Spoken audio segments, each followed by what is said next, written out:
Hello, আসসালামু আলাইকুম। Welcome to my channel free tips. আজকে আমি আপনাদের সবার জন্য একটি খুব মজার এবং খুবই হেলদি একটা রেসিপি নিয়ে এসেছি। এই রেসিপিটা হলো চিলি অনিয়ন মাটন কিংবা বিফ। আপনারা মাটন কিংবা বিফ দিয়ে এটা করতে পারেন এবং এটা আপনারা খেতে পারবেন। পোলাও দিয়ে এটা খেতে পারবেন, র্যাপ হিসেবে আপনারা ইউজ করতে পারবেন। এটা নুডলসের সাথে যায়, এটা আপনারা পাস্তার সাথেও খেতে পারবেন। আর হলো এটা আপনারা যদি বিভিন্ন টিফিন বানান তখন কিন্তু এটা বানানো থাকলে ঘরে ইজিলি এটা মিক্স করে আপনি টিফিন হিসেবেও এটা ইউজ করতে পারবেন। এখন চলুন তাহলে এটা বানানো যাক। এখানে আমি মাংসগুলো ওয়াশ করে এখন মিট হ্যামার দিয়ে এটাকে ফ্ল্যাট করে নিব।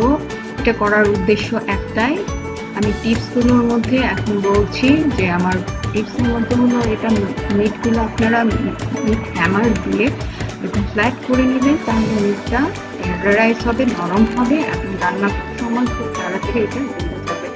এবং এটা এই ক্লিনস দ্য মাসল যেখানে হয় তার অপোজিটে আপনার কেটে লম্বা লম্বা টুকরো করতে হবে এবং প্রত্যেকটা পিস যেন সমান হয়, যাতে একই সময়ে সবগুলো মিট রান্না হয়, এটাই আর কি করার উদ্দেশ্য। এখন এর জন্য আমাদের যা যা লাগবে তাহলে এখানে 1 চামচ আমি চিলি পাউডার নিয়ে নিব এবং 1.5 চামচ আমি এখানে ধনিয়া গুঁড়া, 1/2 চামচ আমি ব্ল্যাক পেপার এবং আমি এখানে সয়া সস দিয়ে 2 টেবিল স্পুন সয়া সস দিয়ে মাংসগুলোকে আমি ম্যারিনেট করব। এরপরে মাংসের মধ্যে আমি dark soya sauce, caramel soya sauce ওটা দিয়ে দিচ্ছি এবং ভালো করে মিক্স করছি। এরপরে আমি এখানে 1 টিস্পুন রক সল্ট দিয়ে দিব এবং আদা রসুন পেস্ট 1/2 চামচ করে দিয়ে দিব।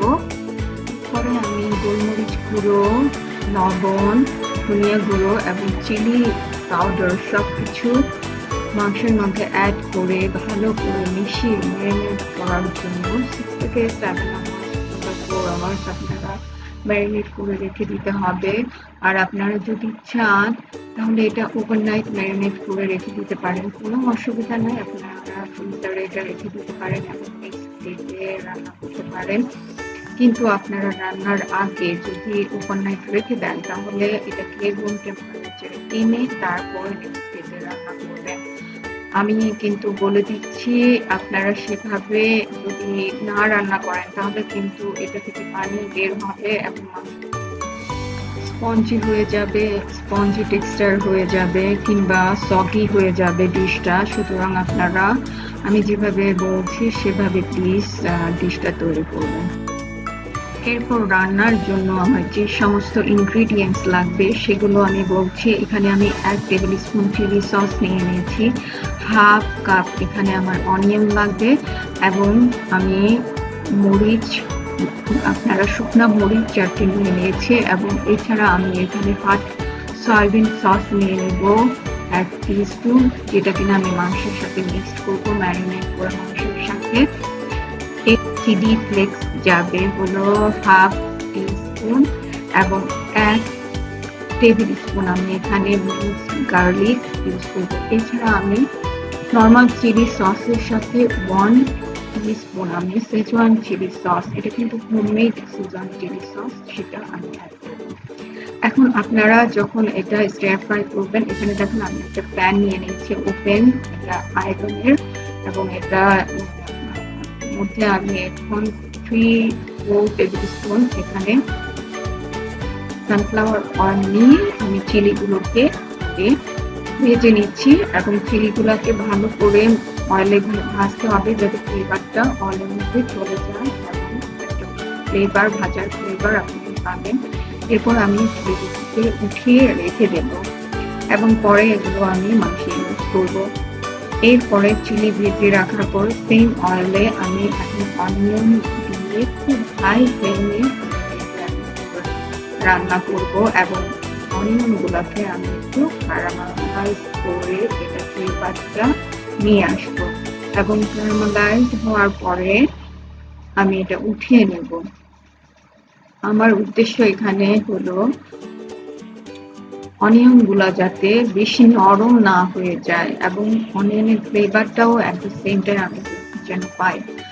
একসাথে যদি আমি মাংসের সাথে দিয়ে দিই তাহলে অনিয়নগুলো ক্যারামেলাইজড হবে না এবং নরম হয়ে যাওয়ার সম্ভাবনা থাকে। এভাবে দিলে মাংসের মধ্যে অনিয়নের ফ্লেভারটা যায় এবং খুব সুন্দর একটা ডিশ আপনারা পাবেন। এখন আমি চিলিগুলোকে এবং অনিয়নগুলোকে উঠে রেখেছি এবং সেম প্যানে এখন আমি হাই হিটে আমি মাংসগুলো দেওয়ার আগে আমি এখানে দেখেন আমার সেই গার্লিক এবং চিলি ফ্লেক্স দিয়ে একটু এটাকে 7 থেকে 8 সেকেন্ড এটাকে স্টিয়ার করে নিচ্ছি এবং এখন আমি হাই ফ্লেমে আমার মাংসগুলো দিয়ে স্টিয়ার করে নেব। এখন আমি মাংসগুলোকে ছড়িয়ে দেখেন প্যানের মধ্যে ছড়িয়ে দিয়ে দিচ্ছি, কিন্তু আমি নাড়াচাড়া করবো না। আপনার মাংসটা দেওয়ার পরে মাংসটাকে একটু ক্যারামেলাইজ হওয়ার জন্য সময় দেবেন, যাতে এটার থেকে ফ্লেভারটা বের হয়ে ডিশটাতে একটু সুন্দর অ্যারোমা নিয়ে আসবে। আর আমি কিন্তু খুব হাই হিটে এখন রান্না করছি। আপনারা যখন এই মাংসটা স্টিয়ার ফ্রাই করবেন নাড়াচাড়া করবেন না এবং মাংসটাকে কুক হওয়ার জন্য সময় দিবেন।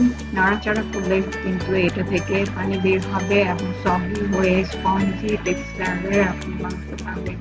সুতরাং হাই হিটে রান্না করতে হবে এবং নাড়াচাড়া করতে হবে। মাংসটা ওয়ান সাইড ক্যারামেলাইজড হওয়ার পরে আমি এখন নেড়ে দিচ্ছি এবং মাংসটা থেকে এখন খুব সুন্দর একটা ফ্লেভার আমি পাচ্ছি গার্লিক এবং চিলি ফ্লেক্স আর মাংসের ক্যারামেলাইজে। আপনারা এভাবে ডিশটাকে রান্না করবেন এবং এই স্টিয়ার ফ্রাই করবেন, দেখবেন সব সময় একটা খুব সুন্দর স্টিয়ার ফ্রাই আপনারা পাবেন। এখন আমি কিছুক্ষণ স্টিয়ার ফ্রাই করার পরে মাংসটাকে এরপর আমি অনিয়নগুলো যে ভেজে রেখেছিলাম সেই ক্যারামেলাইজড অনিয়ন এবং আমি চিলি দিয়ে দিব এবং এরপরে এই মাংসে আমি সেই চিলি সস যেটা আমি মিক্সড করে রেখেছিলাম সসের সাথে সেটা অ্যাড করব।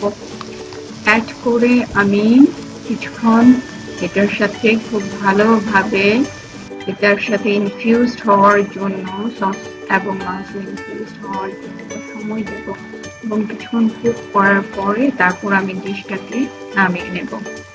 আপনারা কিন্তু ডিশটা হয়ে যাওয়ার পরে এটা প্যানে রেখে দিবেন না, এটা প্যান থেকে তাড়াতাড়ি নামিয়ে একটা সার্ভিং প্লেটে এটা সার্ভ করবেন। এটা যদি হট প্যানে রেখে দেন তাহলে কিন্তু মাংসটা চিনি হয়ে যাবে এবং মাংস থেকে পানি বের হয়ে ডিশটাকে সবই করে ফেলবে এবং মাংসের যে টেক্সচার নরম টেক্সচারটা থাকবে না। সুতরাং আপনারা তাড়াতাড়ি সার্ভ করে দিবেন। আমি এখন মাংসটা প্রায় আমার হয়ে গিয়েছে, এখন আমি চুলা বন্ধ করে দিয়েছি এবং সার্ভ করে দেব।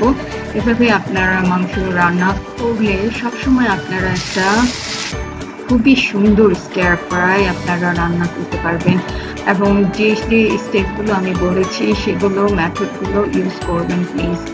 এবং আমি এছাড়াও প্রথম দিকে কতগুলো টিপস দিয়েছিলাম আপনারা মাংসটা কিভাবে প্রসেস করবেন, এখন আমি রান্নার টিপসগুলো দিয়ে দিচ্ছি। রান্না করার সময় সবসময় আপনারা আয়রনের একটা ওপেন প্যান কিংবা স্টিয়ার ফ্রাই স্কিলেট আপনারা চুজ করবেন এবং এটাকে খুবই হট করবেন প্যানটাকে, তারপর আপনারা মাংসটা দিবেন। আর মাংস একসাথে অনেক মাংস স্টিয়ার ফ্রাই করবেন না এবং মাংসকে বারবার নাড়াচাড়া করবেন না, এটাকে ক্যারামেলাইজড হওয়ার জন্য সময় দিবেন। এই মাংসটা আপনারা দেখেন এভাবে লেটুস র্যাপ বানিয়ে খেতে পারবেন, এভাবে পাস্তার সাথে খেতে পারবেন, নুডলসের সাথে খেতে পারবেন, এভাবে রুটি দিয়ে র্যাপ বানিয়ে খেতে পারবেন। এই রুটিটির যদি রেসিপি পেতে চান আমার চ্যানেলে রয়েছে, প্লিজ দেখে নিন এবং সাবস্ক্রাইব করুন আমার চ্যানেলটি। Have a nice day. Thank you so much for watching my channel viewers and আসসালামু আলাইকুম।